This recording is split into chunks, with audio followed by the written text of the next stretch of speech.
For 4 years, I was the only one of my mother's 3 children who drove her to chemotherapy, managed her medications, and slept on her couch during the worst nights. My brother and sister called on holidays. 3 days after her funeral, both of them showed up at the estate attorney's office asking when the house would be sold. My name is Georgiana, and I want to walk you through exactly what 4 years of solitary caregiving actually costs, and what it feels like to watch people who weren't there suddenly, urgently interested in what's left once it's over. This story does not slow down. Stay with me. Fast context, because the pace only accelerates from here. I'm the middle child of 3. My older brother, Fitzgerald, lives 4 states away, works in finance, and has, for most of our adult lives, maintained a relationship with our family that I'd describe as warm in short bursts and largely absent otherwise. My younger sister, Perpetua, lives closer, only about 90 minutes from our mother's house, but built, over the years, an equally consistent pattern of being present for holidays and largely unavailable for anything requiring sustained, ongoing effort. Our mother was diagnosed with stage 3 ovarian cancer a little over 4 years before this story starts. I want to be honest about the shape of those 4 years because I think the specific, grinding reality of long-term caregiving is something that's hard to fully convey unless you've lived through it yourself. Not a single dramatic crisis, but a sustained, years-long accumulation of appointments, medication schedules, insurance disputes, middle-of-the-night emergency room visits, and the specific, quiet exhaustion of being the one person whose entire life had reorganized itself around someone else's survival. I moved into a rental unit 15 minutes from my mother's house about 6 months into her treatment. Once it became clear that her care was going to require a level of sustained, daily presence that simply wasn't compatible with my previous life 2 hours away. I want to be honest that this decision cost me things I don't think I fully processed until much later.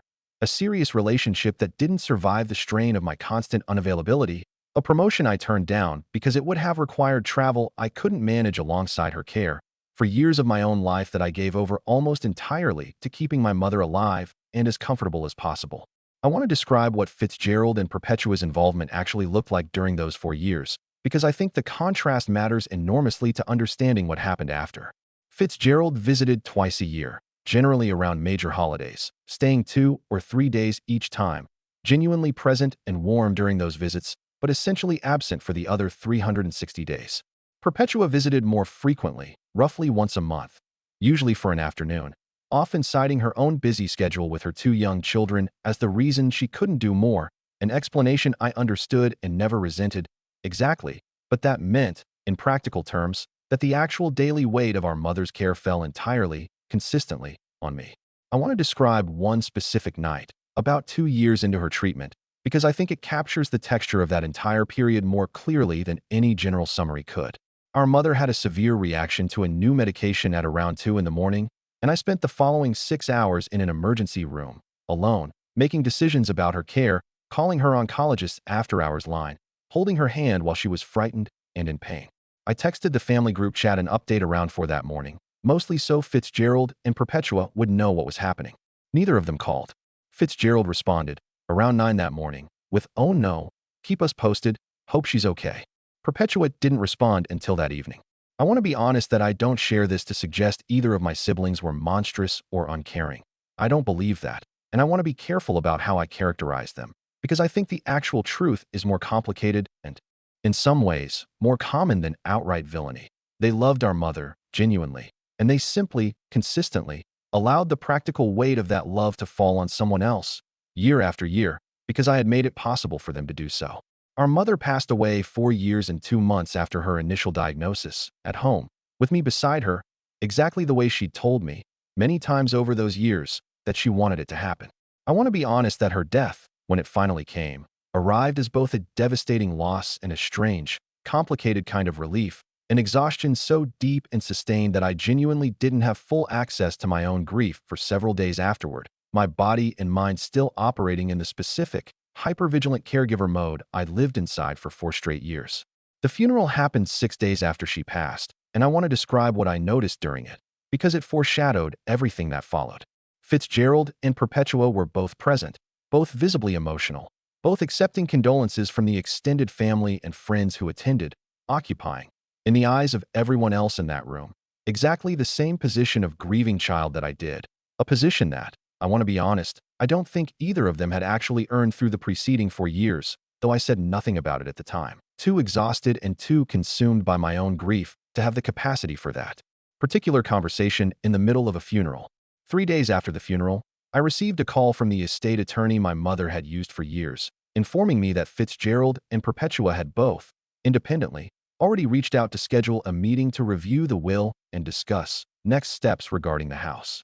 I want to describe the specific, disorienting quality of that phone call because it landed in the middle of what should have been the earliest, rawest days of actual grief, still fully consumed by the loss itself.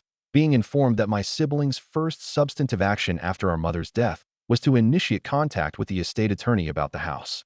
I want to walk you through the meeting itself because it happened 4 days later, and it revealed, more clearly than almost anything else in this entire story, exactly how differently my siblings and I had spent the preceding 4 years.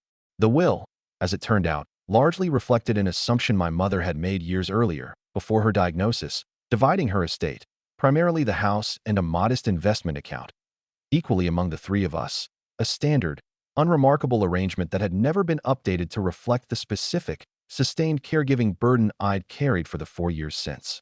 I want to be honest that I don't believe my mother intended this as any kind of unfairness. She simply hadn't revised an old document, and I don't think, in the exhausting reality of active cancer treatment, updating a will was ever high on either of our priority lists. Fitzgerald and Perpetua, sitting across the conference table from me, moved almost immediately into logistics. How quickly the house could be listed, what repairs might be needed to maximize sale value, how the investment account would be split. I want to describe the specific moment that broke something loose in me during that meeting, because it wasn't any single dramatic statement, but the cumulative, casual efficiency of it. The sense that both of them had arrived already having mentally processed the entire situation as a straightforward asset division, without, it seemed, any acknowledgement of the 4 years of unequal labor that had led to this exact moment. I want to tell you what I said, because I promised myself, sitting in that conference room, that I would not let this pass without naming it directly. I need to say something before we go further, I told them. I spent 4 years being the only one who showed up. I gave up a relationship, a promotion, most of my own life, to make sure Mom had what she needed every single day. And I need to understand, before we talk about splitting anything, whether either of you has actually thought about what that means for how this gets divided. I want to describe Fitzgerald's response, because it captures, I think, a specific kind of blindness that I've come to understand isn't unique to him, but is depressingly common among people who benefit from someone else's sustained sacrifice without ever having to fully witness its cost. We all loved Mom, he said. I don't think it's fair to say some of us cared more just because of geography or scheduling. We all did what we could. We all did what we could. I want to sit with that phrase for a moment, because I think it's the specific detail that, once I fully absorbed it, reframed my entire understanding of the preceding 4 years. Fitzgerald and Perpetua had apparently constructed, somewhere along the way, a version of those 4 years in which their occasional visits and holiday presents constituted a genuinely equivalent contribution to my daily, sustained, life-reorganizing care, a version of events that allowed them to arrive at that conference table feeling entitled to an equal share without any real reckoning with the actual disparity. I want to tell you what happened next, because it required weeks of difficult, occasionally very tense negotiation. I retained my own attorney, separate from the estate attorney handling the will itself, specifically to explore whether there was a legitimate legal basis for adjusting the distribution to reflect the sustained caregiving burden I'd carried. A genuinely complex area of law, my attorney explained, that varies significantly by state and generally requires either an explicit provision in the will itself or a formal claim process that isn't guaranteed to succeed even when the underlying disparity is significant and well documented. I want to be honest about how this ultimately resolved, because I don't think every story like this ends in a clean, satisfying legal vindication, and I don't want to pretend mine did. The formal legal path, my attorney advised after reviewing everything, was uncertain enough and expensive enough to pursue that it made more sense to attempt a direct negotiation with my siblings first. What followed was 6 weeks of difficult conversation, considerable tension, and, eventually, an informal agreement.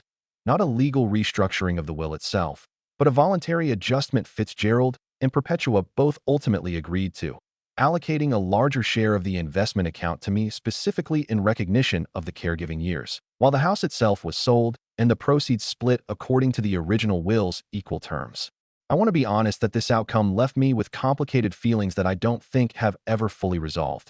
It was, in practical terms, a genuine acknowledgement, however belated, of the actual disparity in what each of us had contributed over those 4 years. It was also, I want to be honest, considerably less than what I believe those 4 years actually cost me, in ways that no financial adjustment could ever fully address. The relationship that didn't survive, the career trajectory that shifted permanently, for years of my own life that I gave over entirely to someone else's survival, years I will never get back regardless of how any estate eventually gets divided. I started therapy about 2 months after the funeral, once the initial exhaustion of both grieving and negotiating the estate had settled enough to leave room for it. My therapist has helped me understand that what I experienced during those 4 years, and in the weeks immediately following our mother's death, involved two separate, overlapping kinds of grief: the loss of my mother herself, and a second, more complicated grief about the specific, sustained invisibility of caregiving labor, the way it so often goes unacknowledged precisely because it happens quietly, day after day, without any single dramatic moment that forces other people to actually witness its full weight. I think, more than anything, about that 6-hour night in the emergency room, alone, making decisions about my mother's care while my siblings slept, unaware, hundreds of miles away, and how completely, silently that specific kind of night repeated itself, in various forms, dozens of times over 4 years. Invisible to everyone except me and, eventually, my mother herself, who I know, in the clarity of her final months, genuinely understood and was grateful for everything I'd given up to be there for her. It's been about a year and a half now since she passed. My mother, in one of her final lucid conversations with me, about 3 weeks before she died, said something I still think about constantly. She said, "I know what this has cost you. I know your brother and sister don't see it the way I do, and I'm sorry I never fixed the paperwork to reflect it properly. But I want you to know that I saw it. Every single day of it. And it mattered more than you'll probably ever know." I hold on to that conversation more than almost anything else from this entire experience, because I think it's the closest thing to full acknowledgement I ever actually received, arriving, as it did, directly from the one person whose gratitude actually mattered most, even if the formal paperwork never fully caught up to match it. If you've ever been the one who consistently showed up, over years, while others in your family maintained the appearance of care through occasional, low-cost gestures, and then watched those same people arrive, suddenly urgent and engaged, the moment there was something tangible to divide, I want to hear about it. I think there's something important about naming the specific, invisible cost of sustained caregiving clearly, because it so rarely gets witnessed in the moment it's actually happening. And sometimes the only acknowledgement available comes far too late, or not at all, unless you're willing to name it plainly yourself. 4 years of showing up alone. 3 days for everyone else to show up for the will. That's the entire, uncomfortable math of what happened in my family. And I don't think I'll ever fully stop sitting with what that math actually means.